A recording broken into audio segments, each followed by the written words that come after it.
കടുത്ത രാഷ്ട്രീയ പോരാട്ടം നടക്കാറുള്ള മണ്ണാണ് കുന്നംകുളത്തേത്. പക്ഷെ കഴിഞ്ഞ ദിവസം അവിടെ കണ്ടത് എല്ലാ പാർട്ടി നേതാക്കളും ഒന്നിച്ചൊരേ മനസ്സോടെ ഒത്തുകൂടിയതാണ്. 1ാം ക്ലാസ്സിലെ ബെഞ്ചിലിരുന്ന് പഠിക്കേണ്ട ഒരു പിഞ്ചു കുഞ്ഞിനെ ആശുപത്രി കിടക്കയിൽ നിന്നും തിരികെ കൊണ്ടുവരാൻ വേണ്ടിയായിരുന്നു അത്. അപ്ലാസ്റ്റിക് അനീമിയ ബാധിച്ച പോർക്കുളം കടാമ്പുള്ളി വീട്ടിൽ സെൽവൻ രമ്യ ദമ്പതികളുടെ 6 വയസ്സുള്ള മകൻ ആരവിന്റെ തുടർ ചികിത്സയ്ക്ക് പണം കണ്ടെത്തുന്നതിനാണ് കുന്നംകുളത്തെ പൊതുസമൂഹം ഒന്നിക്കുന്നത്.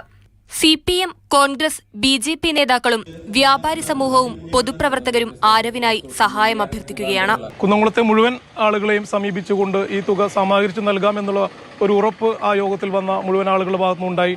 അതിന്റെ തുടർ പ്രവർത്തനങ്ങളുടെ ഭാഗമായി ഇന്നു മുതൽ ആ കളക്ഷൻ ആരംഭിച്ചിട്ടുണ്ട്. സ്കൂളുകൾ കേന്ദ്രീകരിച്ചും മത്സ്യ മാർക്കറ്റ് കേന്ദ്രീകരിച്ചും ആളുകൾ കൂടുന്നിടത്തെല്ലാം ഈ സംഭാവനയും അല്ലെങ്കിൽ ആരവിന്റെ കളക്ഷന് വേണ്ടി ഞങ്ങൾ ഒന്നിച്ചിറങ്ങാൻ പോവുകയാണ്.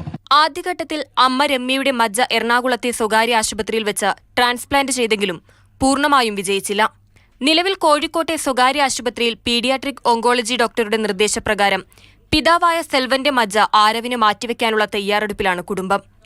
ആദ്യം മജ്ജ നൽകിയ മാതാവ് രമ്യ ആശുപത്രിയിൽ പൂർണ്ണ വിശ്രമത്തിൽ തുടരുകയാണ്. പിതാവ് കൂടി മജ്ജ മാറ്റിവെക്കലിന് വിധേയമാകുന്നതോടെ കുടുംബം മുഴുവൻ ആശുപത്രിയിൽ കഴിയേണ്ട അവസ്ഥയിലാണ്. ഇനിയുള്ള മജ്ജ മാറ്റിവെക്കലിനും തുടർ ചികിത്സയ്ക്കുമായി ഏകദേശം 25 ലക്ഷം രൂപ ചിലവ് വരുന്നുണ്ട്.